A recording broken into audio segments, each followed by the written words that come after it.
about that word, just in general, when people class it and they say this person's got a disability. Are you comfortable with that word? Or is it I'm fine. Stigma around it in terms of negative? I'm fine with it because it's all to do with how you're brought up. If you're brought up mollycoddled, that your parents and everybody's doing everything for you, you will think, oh. But with me, I wasn't brought up mollycoddled. I was brought up to not think of, yeah, I have a disability, but because I hung around with, in mainstream school, it was all my friends were sighted and those different things. I knew I had a disability, but I just saw myself as just being one of them. I didn't see myself as, oh, I have a disability, why should I? So I don't attach negativity with it. It's something I have, I can't change it for anybody. As much as I'd like to, I can't do it. So growing up, I quite liked it that I grew up and I went to mainstream school, then specialist education, because it taught me a lot about society and how society works and how the world really works. And then when I turned 16, I went to a specialist college for people that had visual impairment. And I was just like, no, all of you are being mollycoddled and those different things. And I was like, no, that's not the way. Because some of them ended up mentally ill because the teachers were going out there going, when you leave here, you will have a better life. Everyone would love you. You will just get a job like that. And I was like, what planet you lot on? You guys, if you guys are willing to listen to that, fair enough. But I said I went mainstream school, and the world ain't like that. It's a tough place out there. And if you can't cope with it, you won't survive. And how is life like for you in general in terms of getting jobs and work and the way society handles disabled people? Do you think we've got a long way to go? I think we have a long way to go because I've applied for lots of jobs. I have the capability of doing the job, but they don't give it to me. They say, oh, you're the best candidate for the job, but they still don't give it to me. Or they say, oh, this job's only specifically for visually impaired people to apply for. And I go do the interview, then when the person that gets the job, they're fully sighted. And I was like, wait, but you said this interview was just specifically for visually impaired people. Do you not like it if people feel sorry for you? Do you think people, when they meet someone who's visually impaired or they've got a disability, they're in a wheelchair or something like that, they automatically say, oh, come to the front, or you go in front of me, or they feel sorry? They feel sorry, and I'm like, no, I can stand and queue up as normal. There's nothing wrong with me standing and queuing up as normal. If I'm ill, or if I go out and I'm ill, then I'll say, okay, yeah. But I don't mind queuing up or standing because I was brought up the way to how sighted people were. I was rollerblading, roller skating, riding a bike, even though I have a visual impairment. I only ride a bike when my brother was around. So I grew up doing all these different things. And I don't like when, because you have a visual impairment, they go, hi, how are you doing? Are you okay? I'm like, no, we're human beings. You can still talk to us as if we're like you. But why do you think people do that? Why do you think people have that reaction? They think you're stupid. They think oh, they have a disability, so they're not really that clued up. But we are quite clued up because we have other, say, one of our senses isn't working, our other senses are more heightened. So, and I studied at Kanduko Dance Company. I did a year training with them, doing a foundation course in dance with them. And they taught me, even though it was for visually impaired people, they taught me, if I was to teach dance, how to adapt it for someone, if a wheelchair person came around to my class, how to adapt it, or if somebody only could use their hands, how to adapt the class for them, which taught me, which a lot of people haven't really been taught that, how to adapt and make it accessible for all. Because some people with a disability look at some people that are sighted, oh no, you're the one with the disability. It's not us, nothing wrong with us, this is how we are. In growing up, what was probably one of the worst experiences, and how did you overcome that situation? It was more getting bullied.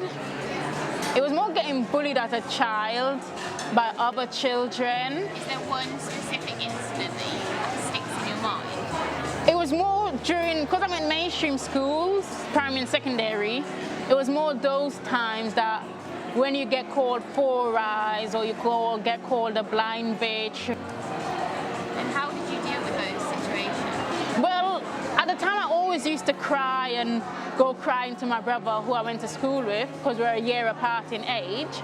And he's like, you have to stand up for yourself. So we used to practice, right? We used to look at WWF wrestling. We used to try the moves out on each other, pick each other up and throw each other across the room and throw each other down the stairs. And so I was like, oh yeah, this is a good tool, because now I've grown up, I could actually say like, you can say what you want, you know, because I know who I am. I don't have to declare myself to you. I know who I am. If you don't know yourself, that's you. But I know how I am. I know how I've been brought up. I know the difficulties I've had to go through life and even going through now. So you can't really say to me, you know me, because a lot of people say, I know what you're going through, and I'm like, but you can't say as a sighted person, you know what I'm going through if you're not in my shoes. Because I've helped a lot of visually, some people that are fully sighted that lost their sight, I've helped them become independent because they've never been in this world.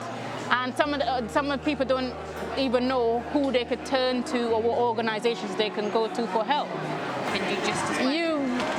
Like what I say, and I say to a lot of my friends, like, especially if they've lost their sight and then they come across me, because they're like, you're so independent. But I said, it's not about being independent, it's about your life can still go on. It's about going out there, making friends. If you feel you need to make friends in the same circle as you, if you're in a wheelchair, or if you've lost a limb, or if you're visually impaired, or if you have dyslexia, or you're autism, it's about going out there and meddling and talking to people. That's how you get over losing part of your limb or your eyesight or whatever, because it's about intermingling and talking to people and making new friends. Because if you just keep yourself to yourself, you'd think, oh, I can't go on, I was like this. You'd always think of the past in a negative way. Why did this happen to me? It probably happened for a reason. Yeah, like I believe things happen for a reason, okay? But you have to embrace what's happened to you and go forward with it, then look back at the negative things that's happened. Why did this happen to me? Why me? Oh, what did I do wrong? Sometimes you haven't done anything wrong. It just happens. I didn't want to be born with a visual impairment, but I was born with it. I can't do anything about it. So how would you say to people that have a disability and they actually aren't accepting it and they're always trying to fight it and they're angry, how would you tell them in terms of their mentality and how they should be? You should look at life in a positive way. You will get the obnoxious ones who will say, oh, you're lying about you have a disability, or you just want government money. But there are people out there who are willing to help, yeah, and who are willing to embrace you for having your disability, okay? But if you go forward looking at everything negative, you'll only attract the negative people around you who will be like, oh, yeah, whatever, yeah. But if you go forward looking at it positively, all the people with positive attitude, positive way of thinking will come around and they will support you and they will help you to achieve what you need to achieve. And is there anything that you find offensive in terms of how people should be, or do you think people are a bit not clued up, or in terms of just general interaction day to day? They're just not clued up. I think some people probably just don't use their common sense, or they're just not clued up, or they're just ignorant.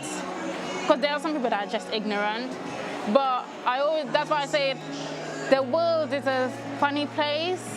Everybody's different. You're going to encounter different people. You can't just go into a shop and because somebody be awkward to you, oh, I'm not going back because I have a disability. That person could have been in a bad mood that day. I will go back and I will say, okay, let me try again. But I just look at life like if you let things keep you back, you will never progress forward. You have to look at everything in a positive way of life. Because if you just look at everything negative, oh, I have all these conditions, why should I do this, why should I do that? Like I know some visually impaired people do. I'm like, you won't achieve what you really want, what you came on this planet to achieve.